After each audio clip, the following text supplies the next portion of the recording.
Hi everyone! We're the Kovol team. We're here in Kovol and we're learning the Kovol language. And here is a little video we made for our conference. We can't do a real conference, we have to do a virtual conference for reasons. And so we had to film a short video, like a video for the year in review. So we hope you enjoy. Here are some bananas. Now the dance. Okay, I'm just going to give you a quick rundown of our year. Last year, September through to November, our guys, together with some other skilled people, came in here to do milling and to put up our houses. Then by December, the houses were ready. Not finished yet, but ready to move in. So that's what we did in the beginning of January. Those first months were just very busy with meeting lots of people here, doing house projects and adjusting to life here. Then by April, we were finally ready to get started with CLA. And we had our kickoff, and then a little later the Stouses went on home assignment, and since then us and the Hansons have been working on CLA.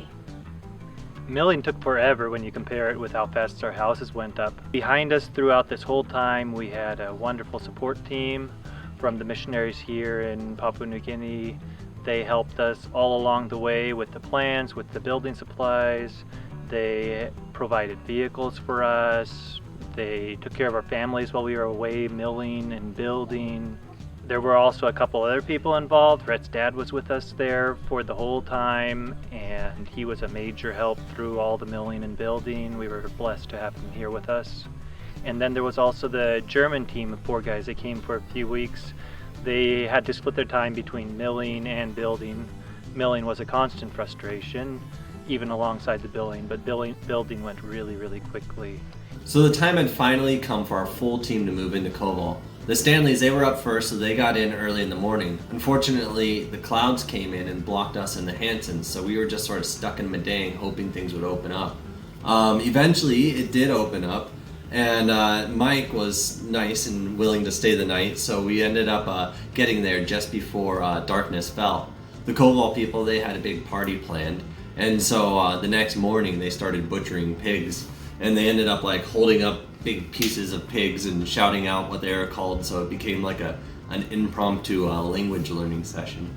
And we were taking turns kind of going in the house, whether our kids needed naps or whatever, and then coming back out and participating again. And I remember one time I came out and Gideon's hands were just covered in blood. It's like, oh my goodness. But she'd been mixing pig's blood in with our food that we were going to be eating later. That's something the Kovol people had her do. She didn't just think of it on her own. Yeah.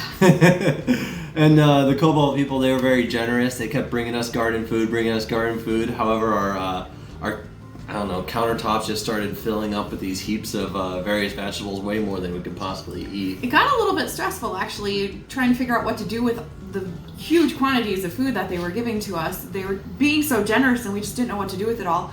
So between that and the stresses of homeschool that were continuing, and having babies that weren't sleeping great, and just things like that, it was a lot of little stresses that I think kind of added up to a pretty typical first-time bush experience. Yeah.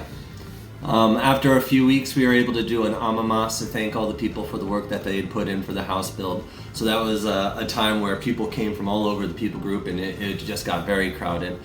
We flew in a bunch of lamb meat and gifts like soccer balls and files and things like that. And of course, the Kovol people were bringing their things as well. And so we ended up with a big pile of garden food that was almost as tall as a person, and a lot of pigs.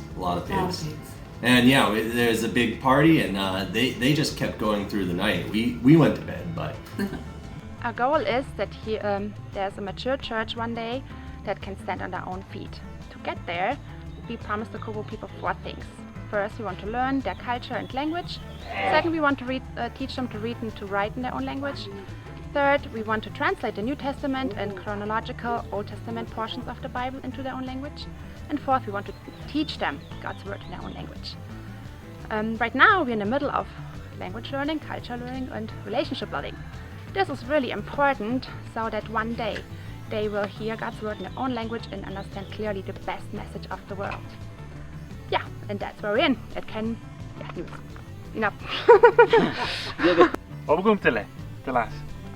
Hey, so we're in the middle of CLA, which stands for Culture and Language Learning. So we are learning to speak like these guys. My friends here, here's Ulamo, here's Kavaluku. These guys are great helps. We have a great time learning language. Lots of pointing at pictures and figuring out the names for things. Lots of making idiots out of ourselves. Lots of falling over in the jungle. Quite a bit of hiking. And yeah, it's a real challenge, but it's also really fun. Nah, you play thing one, you play walking good walk line in top place or no god? Yeah, we play like him. We play We play walking good. We play mamas. We play mamas. Apparently we're doing well. We got another language check in January, so we'll see how that's doing. Yeah, and one of the big challenges, Ulamo here, he speaks Imengis. Yuman Imengisa. Yeah. Yuman Matat. Yeah, Kovol matat. Yeah, two different dialects. He speaks Ovol, he speaks Kovol.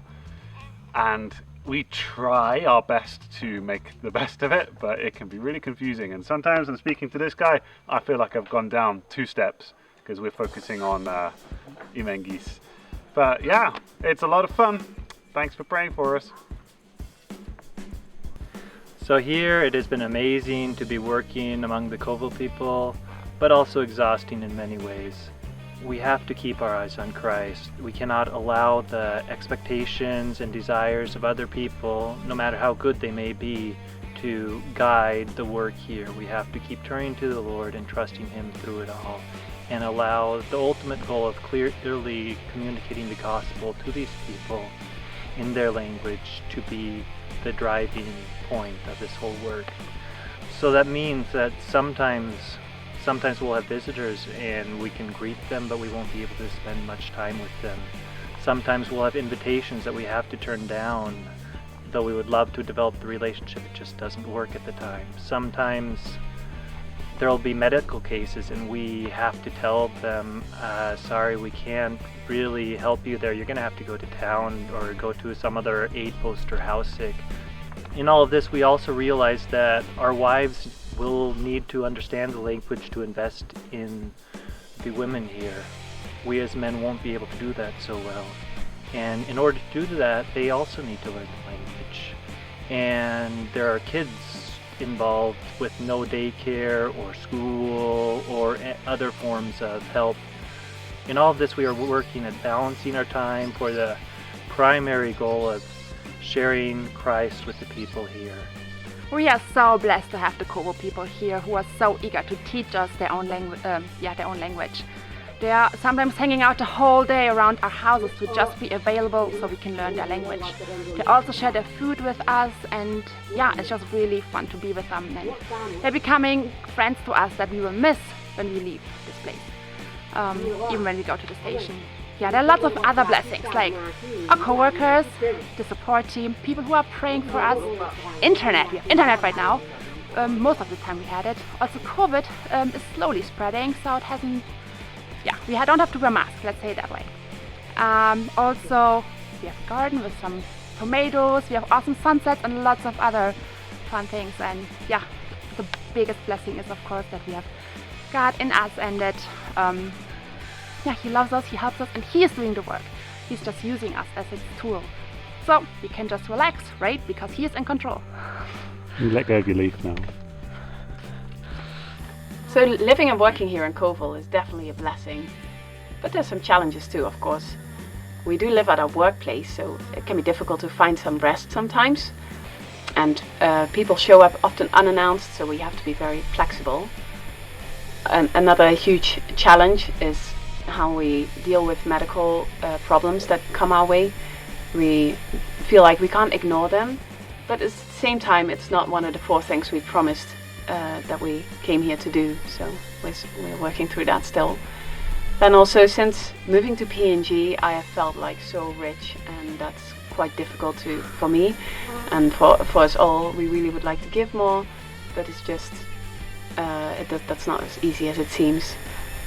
Well, thank you very much for watching this video. Thank you for praying for us. You can pray for our CLA and that we would have profitable language learning time. Also, that we find good balance between CLA, between family needs and team needs, and finding rest. And I forgot the last thing. Community help. And mi pla mamas long or misinali kam.